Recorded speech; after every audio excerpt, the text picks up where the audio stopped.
आला हो दिवाळीचा बोनस बघायचा, लागलंय माग माझ्या दिवाळीचं काम. त्यात आली भाऊबीज बहीण म्हणे थांब, तोळाभर सोनं दे रे फुटला मला घाम.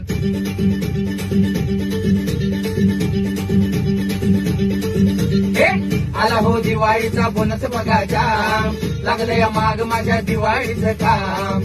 त्यात आली भाऊबीज बहीण म्हणे थांब, तोळाभर सोनं दे रे फुटला मला घाम. आता काही मिळणार नाही, देवडी माझी काय हालत नाही. तोळ्यानं घे किलोन घे, नवऱ्याकडे लय तुझ्या पैसा बाई. संपलंय संपलंय ग पैक सार, संपलंय संपलंय ग, संपलंय संपलंय ग पैक सार, संपलंय संपलंय ग.